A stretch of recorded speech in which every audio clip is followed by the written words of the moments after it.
नमस्कार, स्वागत है आपका हमारे खास शो जगत गुरु उवाच में। विवाह जैसे मामलों में कुछ लोग बहुत लकी होते हैं जो बहुत जल्दी जीवन साथी पा लेते हैं और उनको बहुत जल्दी जीवन साथी मिलने की वजह से उनकी लाइफ बहुत सेटल भी हो जाती है। लेकिन कुछ लोग ऐसे भी होते हैं जिन्हें इस पूरे प्रोसेस में एक लंबा वक्त लग जाता है। आज आध्यात्मिक दृष्टि से इसी विषय पर जानने की कोशिश करेंगे कि क्यों ये देरी होती है, ये विलंब होता है। हमारे साथ मौजूद हैं जगत गुरु सतीश आचार्य जी। आपका बहुत बहुत स्वागत गुरु जी। जी आभार। सबसे पहले हम यही जानने की कोशिश करेंगे कि विवाह में देरी का ये जो पूरा प्रोसेस है ये होता क्यों है, इसके पीछे आध्यात्मिक रीजंस क्या है? देखिए, विवाह एक जीवन का आध्यात्मिक इवेंट है। यहाँ के बाद जीवन बहुत परिवर्तित होता है। दो अलग अलग जगह के लोग एक होते हैं। अध्यात्म कहता है कि ऐसा संयोग आपके जीवन में तब आता है जब आपके भाग्य में, प्रारब्ध में, कर्मावली के आधार पर वो संयोग बने, वो सुयोग बने कि अब आपको एक साथी मिलना चाहिए। परमात्मा आपकी टीम लीडर की व्यवस्था को अथवा आपकी टीम को और मेंबर्स तब प्रदान करता है जब आप अच्छा काम कर रहे होते हैं। तो आप मांग सकते हैं, आप ले सकते हैं। और अगर आपके कर्मावली में कहीं त्रुटि है, अच्छे काम नहीं कर रहे, तो आप टीम मांगते रहिए। ऊपर से अलाउड नहीं होगी, अलॉट नहीं होगा, मिलेगा ही नहीं। जीवन साथी है वो क्या है? पार्टनर क्या है? जीवन साथी है। तो साथी तब मिलता है जब आप साथ के लिए तैयार हो जाएं, जब आप उस लायक हो जाएं। पात्रता चाहिए किसी भी चीज के लिए। आप में पात्रता होगी तो परमात्मा तत्काल देगा। पात्रता नहीं है जब तक, तब तक आप चीखते रहिए, चिल्लाते रहिए, लेट हो रहा है, देर हो रही है, उम्र निकल रही है, समय निकल रहा है, न जाने क्यों नहीं मिल रहा है। आप भागते रहिए, नहीं ही मिलेगा। जब तक सही जगह, सही तरीके से, सही प्रयत्न नहीं होते, तब तक कुछ भी अच्छा नहीं होता। आपने कभी भिंडी की सब्जी बनाई है? बिल्कुल बिल्कुल। हाँ ना? बिल्कुल बनाई है। मैंने भी बनाई है। आपको बनाना आता है और मुझे बनाना नहीं आता है। अब गड़बड़ क्या हुआ कि मैंने भिंडी की सब्जी जब बनाई तो मैंने अपने घर में नानी जी को, मामी जी को, कि मैं ननिहाल में पला, उनको सबको देखा कि वो कोई भी सब्जी काटते तो पानी में काट देते हैं। वो आलू काटा, पानी में काट दिया, तरुई काटी, तरुई काटी, लौकी काटी, कद्दू काटा, तमाम सब्जियों को मैंने देखा वो पानी में ही काटते थे ताकि उसी में धुल के फिर सीधे छौंक दिया।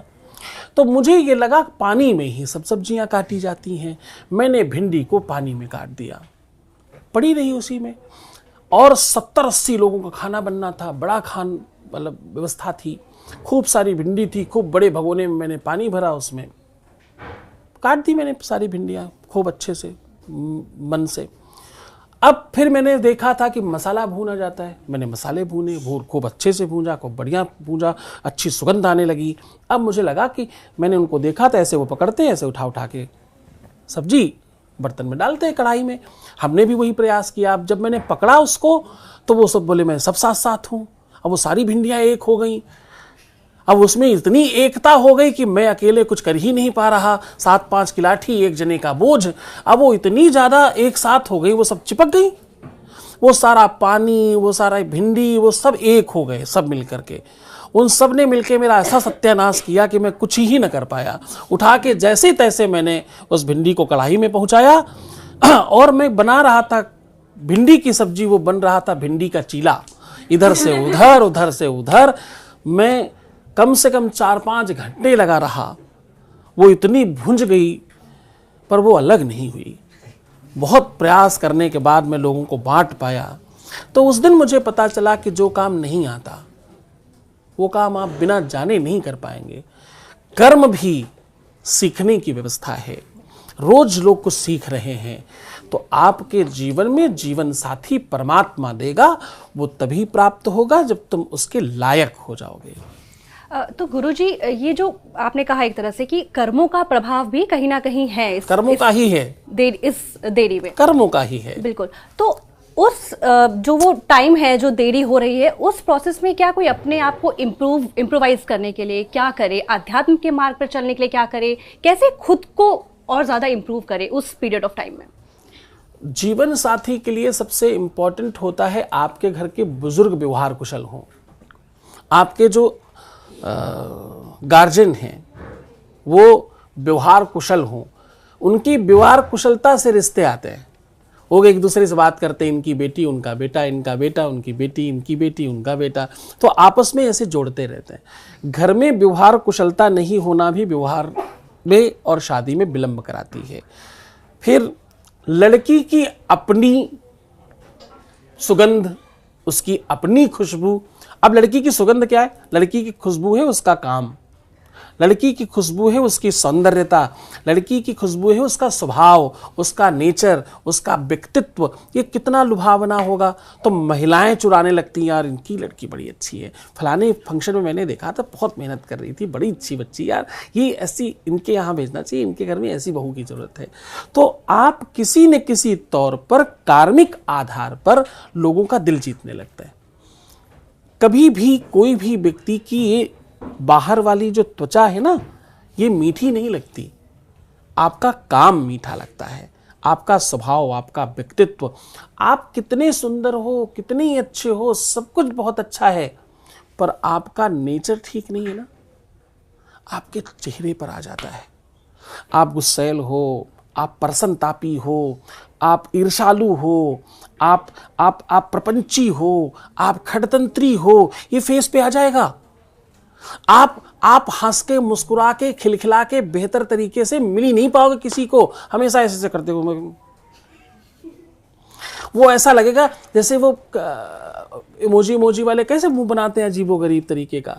वो एक पब वाला कुत्ता होता, कैसा पूरा सिमटा रहता है उसका फेस, छोटा सा, बिल्कुल जरा सा। तो आपके विचार, आपकी प्रवृत्तियां, आपका नेचर, स्वभाव, व्यक्तित्व, आपकी रहनी, वो सब आपके चेहरे पे दिखता है, आपके फेस पे रिफ्लेक्ट होता है। कितना ही फेस पाउडर लगा लो, कितना ही फाउंडेशन लगा लो, कितना ही श्रृंगार कर लो, कितनी ही ब्यूटी पर ध्यान दे लो, छुपाओगे कैसे? सच्चाई छुप नहीं सकती झूठे वसूलों से, खुशबू आ नहीं सकती कागज के फूलों से। तो आपकी खुशबू फैलेगी तो अपने आप कन्या के लिए वर और वर के लिए कन्या भाग कर आएगी। बिल्कुल। हमारे बीच में कुछ बहुत युवा भी बैठे हैं, मैं जानना चाहूँगी कि आपका कोई ऐसा क्वेश्चन है जो आप पूछना चाहेंगे? नमस्कार गुरुजी। जैसा कि उन्होंने कहा कि विवाह में जो देरी की बात होती है, तो ऐसे में स्पेशली जो लड़कियां हैं उन्हें ये बहुत सुनने को मिलता है कि ज़रूर तुम में ही कुछ कमी होगी, ज़रूर तुम्हारे ही चाल चलन ठीक नहीं होंगे, इस वजह से तुम्हारे विवाह में देरी हो रही है। तो आप उन लोगों को क्या कहना चाहेंगे जो ऐसे ताने कसते हैं लड़कियों पर? नहीं, मतलब मुझे लगता है ऐसा पर्सनलाइज चीज़ों पे बहुत बातचीत नहीं करनी चाहिए। कमी है कि नहीं है ये सबको पता है, उसको खुद को भी पता है कमी है कि नहीं है, किसी को बताने की जरूरत थोड़ी।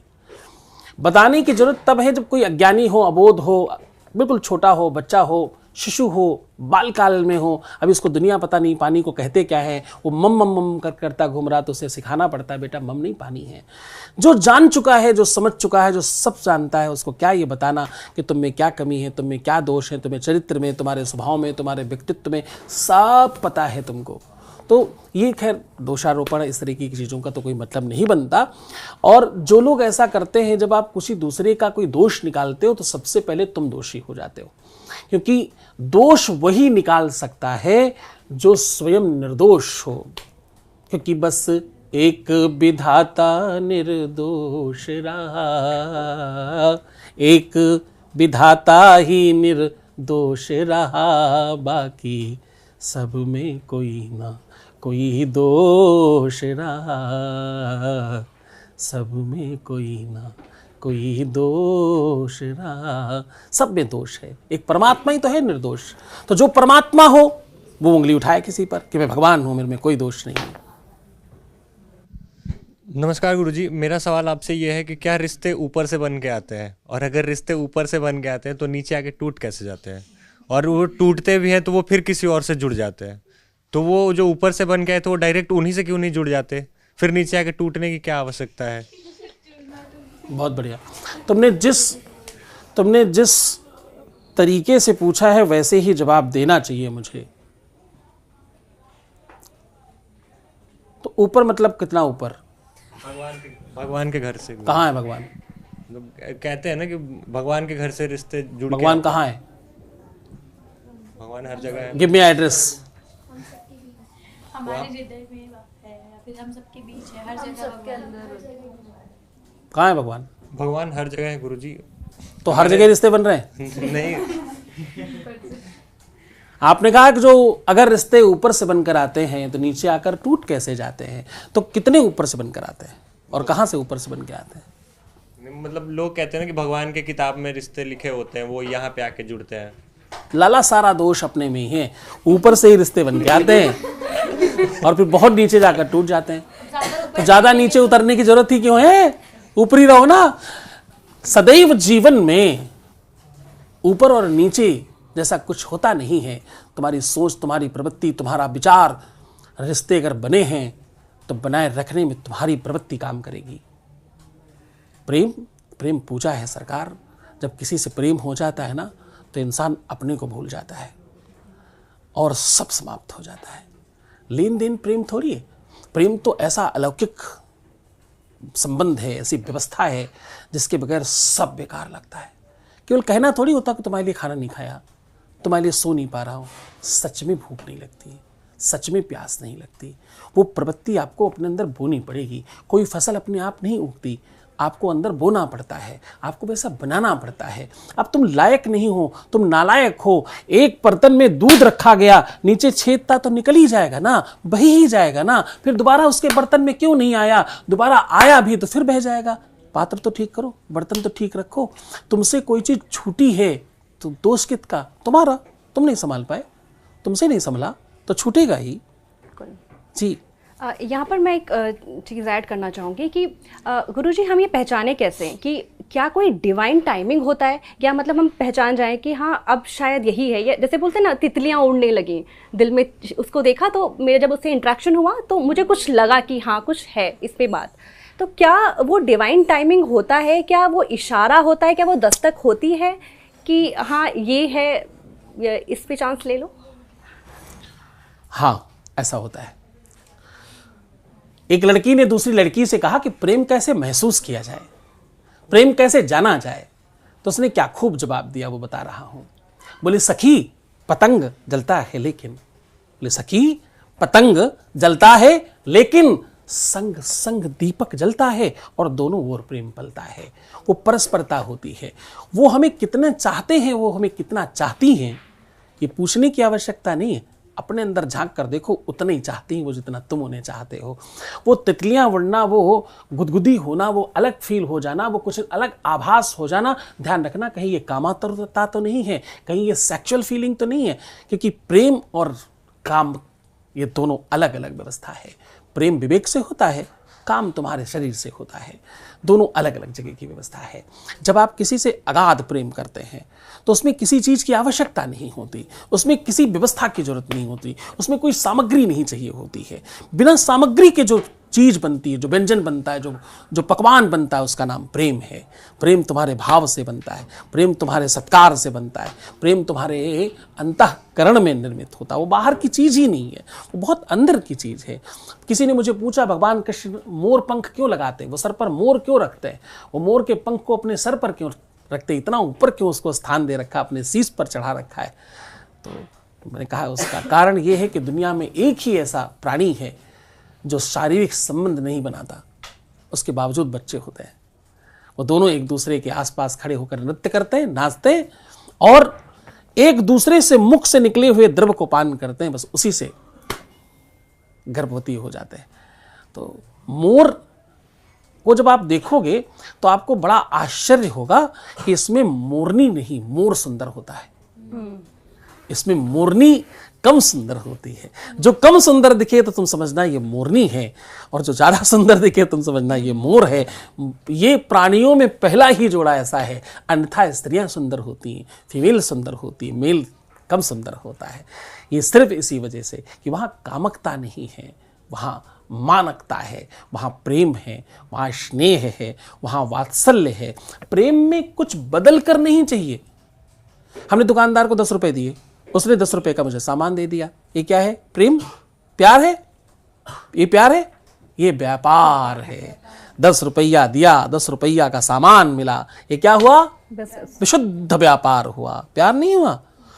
10 रुपया दिया, उसने कुछ भी बदले में नहीं दिया, ये क्या है? ये विशुद्ध प्यार है। सिर्फ दिया गया, लिया कुछ नहीं गया, बस बदले में धन्यवाद, बस बदले में थोड़ी सी मुस्कुराहट, बस थोड़ा सा उसका इधर को देख लेना, बस इतना सा प्यार है। तो प्यार बहुत बहुत गहराई की चीज़ है। आप विवाह में विलंब की जब बात कहते हो ना, तो मुझे लगता है कि वो आपका अपना बोया हुआ खेत है। फसल अच्छी नहीं आई तो निराई, गुड़ाई, पानी, खाद सब आपको ध्यान रखना पड़ेगा, क्योंकि ये पूरा का पूरा एक नियंत्रण है, एक व्यवस्था है। आप प्रबंधन कितना बेहतर कर पाते हो किसी चीज का। आज आप इस प्रोग्राम के सूत्रधार हैं। मैं तमाम सूत्रधारों को देखता हूं, वो सिर्फ बैठते हैं, उन्हें एकदम इस बात का कोई मतलब नहीं है। जैसे जनरली मास कम्युनिकेशन के बहुत सारे बच्चे आज आए हैं, उनको बस ये पता है कि स्टाइल से बैठना है और माइक पकड़ना है और कुछ भी पूछना है, कुछ भी ही कहना है, या उसके कपड़े उतारने हैं, बस यही पत्रकारिता है। नहीं नहीं नहीं नहीं, एकदम भी नहीं। सूत्रधार का मतलब होता है कि भैया तुम 140 करोड़ लोगों की तरफ से बात कर रहे हो। Don't use your opinion. तुम न मुस्कुरा सकते हो, न तुम रूठ सकते हो, न तुम क्रोधित हो सकते हो, क्योंकि तुम हो ही नहीं। तुम तो 144 करोड़ देशवासी हो, उनकी तरफ से तुम्हारा चिंतन है, तो तुम उसी तरह से प्रभावित होगे। जब 144 करोड़ लोग प्रभावित होंगे तब तुम्हें प्रभावित होने का इजाज़त है, उससे पहले नहीं। तो तुम्हें गहराई में उतरना है और गहरी बातें ढूंढ कर लाना है। तुम्हें वो गोताखोर बनना है जो गहराई से, समुद्र से महंगे मोती निकाल कर बाहर ले आएंगे। तो असली सूत्रधार कौन? जो महंगे मोती निकाल लाए, जो कीमती मोती अंदर से खोज कर ले आए। ऊपर मोती तो बही रहे हैं, ऐसे तो बहुत सारे लोग लेकर आ ही रहे हैं, उस गोताखोर की कोई कीमत नहीं है। आप में से कोई और जो प्रश्न पूछना चाहेगा? नमस्कार गुरुजी, मैं आपसे पूछना चाहूँगी, जैसे अभी आपने बोला था कि खाना नहीं खाया तो नहीं खाया, तुमको नींद नहीं आ रही तो नींद नहीं आ रही, दैट प्रेम में एफर्ट्स दोनों तरफ से हैं। बेसिकली आप ये कहना चाहते हो प्रेम बहुत गहराई में है, तो समटाइम्स कि आप दोनों तरफ से एफर्ट्स लगा रहे हो, दोनों तरफ से प्रेम है, लेकिन उसके बाद भी ये स्टेटमेंट है कि अगर भगवान ने चाहा तो जोड़ी बनेगी, अदरवाइज नहीं बनेगी। तो ऐसा क्यों? मतलब कोशिश तो दोनों तरफ से है ना? हाँ, अगर दोनों तरफ से है तो फिर तो भगवान ने चाहा है, तभी तो दोनों तरफ से है। दोनों तरफ से है तो भी भगवान चाहेगा तो होगा। तो भगवान कौन है? अगेन वही सवाल है, भगवान कहाँ है और भगवान कौन है? लोकेशन बताओ, एड्रेस बताओ, चलते हैं तुम्हारे साथ, बात करते हैं चल के। क्यों नहीं मानेगा? कोई व्यक्ति ऐसा है, कहीं कोई है तो उससे बात करते हैं चल के, मानेगा कैसे नहीं? तो अगर भगवान कहीं है तो चलो चलते हैं बात करने, जहां भी है वहां मनाने चलेंगे। अपनी प्रॉब्लम है, अपनी इच्छा है तो चलना चाहिए वहां। भगवान में 5 अक्षर हैं, भ, ग, वा, आ और ना। भा से भूमि, गा से गगन, वा से वायु, आ से अग्नि, ना से नीर, यही भगवान है। वो 5 तत्व जो तुम्हारे अंदर हैं वही भगवान है, जो पूरी प्रकृति में व्याप्त है वही भगवान है। भगवान कब चाहेगा? जब तुम्हारा भगवान चाहेगा। तुम्हारा ये वाला भगवान चाहता नहीं है, तुम्हारा ये वाला भगवान मानता नहीं है, तुम्हारा ये वाला भगवान एक्सेप्ट नहीं कर पा रहा पूरी तरह से। ऑनलाइन है, अच्छा स्वीटी भी ऑनलाइन है, ये दोनों पक्का लगे हैं अभी तो। भगवान मान कहाँ रहा है? भगवान ने पूरी तरह से स्वीकार किया कहाँ है? दोनों तरफ से कैसे तुमने आंकलन किया? तोला कहाँ इसकी मात्रा कैसे तुम्हें पता चली? निर्धारण किसने किया? इसको सत्यापित किसने किया कि दोनों तरफ बराबर है? अगर बराबर होगा तो भगवान चाहेगा ही, कोई संदेह नहीं इसमें। कोई और? नमस्कार गुरुजी, मेरा आपसे सवाल ये है कि जैसे किसी के विवाह में देरी होती है तो बहुत सारे जो हमारे बुज़ुर्ग हैं या जो हमसे बड़े हैं या कोई भी होता है तो वो आपको बताएंगे कि आपको ये कर लेना चाहिए, आपको वो कर लेना चाहिए, आपको ये व्रत रखने चाहिए, वो व्रत रखने चाहिए, जिससे आपकी शादी जल्दी होगी। तो आपका क्या मानना है कि ये सारी चीज़ें सही में मतलब मदद करती है या फिर कर्म ही होते हैं सब कुछ, कि कर्म होगा, समय होगा, तभी होगा, आप चाहे कुछ भी करते रहिए? एफर्ट्स लगाने कहीं ना कहीं हम बंद कर्म करना क्या होता है? What is the meaning of Karma? क्या है कर्म? कर्म तो वही होता है ना कि हम उस राह पे क्या क्या काम कर रहे हैं, हम क्या क्या मतलब कर रहे हैं कि हम उस चीज़ को हाथों को संस्कृत में कर कहते हैं, इनके द्वारा किए हुए काम को कर्म कहते हैं। जो भी तुम कर रहे हो वो कर्म है। तो व्रत कौन करेगा? तुम ही। तो तुम्हारे ही द्वारा किया गया तो कर्म हुआ ना, ये कर्म नहीं हुआ? तुम्हें जो भी कुछ कहा जा रहा है एटलीस्ट उस दिशा में आपने विचार बनाया कि मुझे इस मानस, इस मंतव्य और इस इच्छा के लिए व्रत करना है। इस दिन मैं उपवास रखूंगी, मैं प्रार्थना करूंगी मुझे भगवान से। अब होगा क्या कि आप जब भगवान से प्रार्थना करोगी तो भगवान सुनना शुरू करेगा, भगवान मानना शुरू करेगा। और ये सारे भगवानों ने मिलकर मान लिया अगर, तो तुम्हारे शरीर पर, तुम्हारे व्यक्तित्व पर, तुम्हारे स्वभाव में परिवर्तन आएगा, विवाह हो जाएगा। नंबर सही मिलाया तो क्या हुआ? सामने बेल बजेगी ना, फोन पहुंचेगी ना, तो सही नंबर मिलाइए ना। फोन नहीं मिल रहा है तो हड़बड़ाना क्या? नंबर चेक करिए, नेटवर्क चेक करिए। सो सिंपल है लाइफ, उसको जटिल नहीं बनाना। बिल्कुल सिंपल है, बिल्कुल सरल है। तुम जटिलता लेना चाहते हो, तुम्हारी आदत है, अरे ये ऐसा ही होता है, ये तो इसी तरह होता है। तो चिंता लेने की आदत बनी हुई है। तुम्हारी आदत है कान से देखने की। कहां से देखते हो तुम? कान से क्यों देखते हो भाई? आंख से देखा करो ना। फिर जब तुम्हें पता है कि तुम कान से देखते हो तो आंख से देखा करो। दुनिया में 99.9% लोग कान से देखते हैं। जो सुन लिया वही सच है। जो किसी ने बता दिया, रिक्शे वाला, काम वाला, गार्ड, कोई भी अगड़म बगड़म सगड़म किसी भी स्तर का इंसान कुछ भी बता दे, उसी को सत्य मान लेते हो महापुरुषों। आज से मेरी बात मानो, दुनिया की तो मान ली, आज से एक बात ये मानो कि तुम्हें कान से नहीं देखना है, आंख से देखना है। भगवान ने आंख दी है देखने के लिए, कान सुनने के लिए दिए हैं। तुम आंख से देखने लगते हो, कान से सुनने लगते हो, ये कौन सा कर्म है? बिल्कुल। इससे भगवान खुश होगा? तुम भगवान का ही काम उल्टा कर रहे हो। भगवान ने कहा आंख से देखना, कान से सुनना, तुमने क्या किया? कान से देखना शुरू कर दिया, आंख से सुनना शुरू कर दिया। तो भगवान कैसे मानेगा तुम्हारी बात? भगवान नाराज हो जाएगा। भगवान को नाराज मत करो। बिल्कुल। इस बहुत ही एक छोटा टॉपिक था, लेकिन इसको जिस तरीके से आपने अपने सरल शब्दों में हमारे दर्शकों को, हमारी यहाँ बैठी ऑडियंस को समझाया है, ये काबिल तारीफ है गुरुजी। बहुत बहुत शुक्रिया आपका हमसे ख़ास बातचीत के लिए। तो हमने जाना आज कि कैसे आध्यात्मिक और धर्म के मार्ग का अगर हम लोग यूज़ करें इस पीरियड ऑफ टाइम में, तो विवाह में देरी नहीं लगेगी, बल्कि ये आपके लिए एक ऐसा पल होगा जिसमें आपने अपने आप को और ज़्यादा बेहतर बना लिया, पहले से और ज़्यादा बेहतरीन आप हो गए। बहुत बहुत शुक्रिया इस खास एपिसोड में हमसे जुड़ने के लिए।